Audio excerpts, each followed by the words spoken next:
Hello and welcome, movie fans, to Cinema RoundUp, where we review and discuss films. This is a film review avoiding any major plot points and spoilers.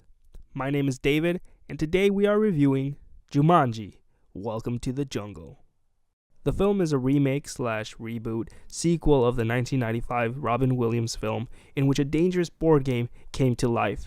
In this version, the game has adapted and turned into a video game, and now 4 teenagers aren't just playing the game, they're in it. The film stars Dwayne "The Rock" Johnson, Kevin Hart, Jack Black, and Karen Gillan as the avatars in the game used by their teenage counterparts. I cannot express how much I enjoyed watching this. Well, I can because I will definitely be watching this again. The film is just under 2 hours long and it flies by so quickly. I was actually kind of disappointed when the film started winding down and thought to myself, wait, that's it? It could have definitely gone on for a bit longer and I would have been fine with it. I thought this film was so stupidly, cleverly funny. I laughed at almost all of its jokes, and it has plenty. The film works partly due to a well-written script. Well, more so the dialogue and the characters are what's well written. The plot is pretty simple. It's just them completing the objective and the conflict is resolved. It's a very thin plot, but it doesn't matter. As the film's credits began to roll, I recognized the name of one of the film's writers, Chris McKenna. It's a name that continues to pop up in a lot of my favorite works. If you don't know who he is, he's had a hand in some of the funniest comedies in recent years.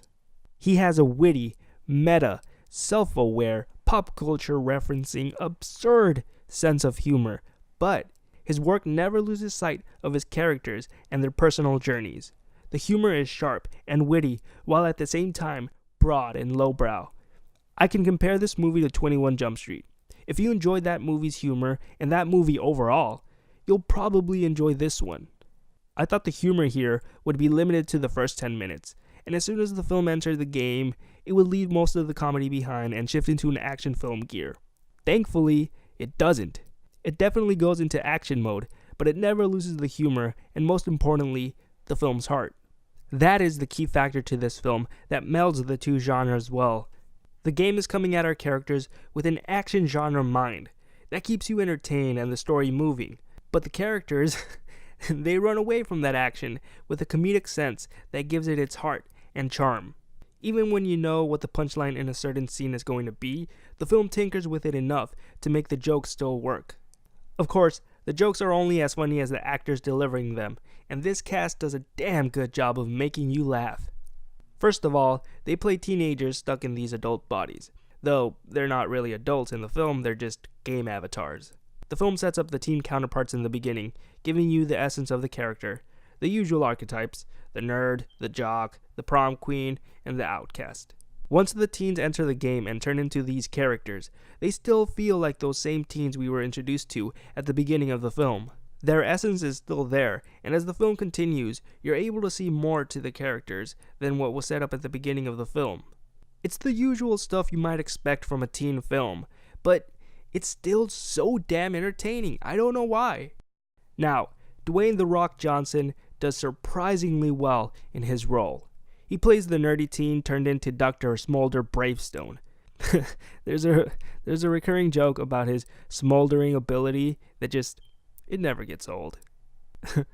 As I said before, there isn't a character change once he turns into The Rock. He still has those nerdy teen characteristics, and The Rock is able to pull them off really well, without making it seem like he was trying too hard. That's partly due to a well-written role, but it is also due to The Rock's delivery, which really surprised me. Listen, The Rock is really charismatic. As far as charisma goes, he's up there with Tom Cruise and Will Smith. Now, as far as acting goes, well, I just hadn't seen much of him that was indicative of him being able to be more than an action star. With last year's Moana and now this role, I think I'm finally on board and am now just waiting for him to take over the world. It's not some award-winning, give this man an Oscar performance, but it works for this film. I will say, the action scenes he's in are pretty cool too. Karen Gillan does a pretty good job as well. She plays the teen outcast turned into Ruby Roundhouse, a badass martial arts character. She does convey the surprise and awe of a teen that suddenly has these abilities well. She gets some of the more impressive fight scenes in the film. It's nice to see they gave her some of those scenes and not just had them reserved for The Rock. She's also pretty funny. It's not scene-stealing funny. How can it be when you're competing against Jack Black and Kevin Hart? But she holds her own. Now, Jack Black. This man was so perfectly cast for this role. He plays popular high school girl Bethany, who turns into Dr. Shelby. I had forgotten how funny Jack Black could be when he's not just overacting and doing whatever he wants. He plays this teenage girl trapped in a man's body so well.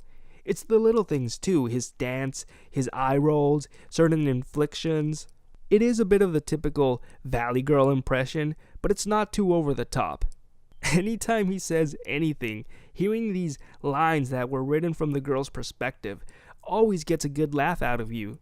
Even when he's not saying anything and just standing in the background with his arm on his hips, he is so fully committed.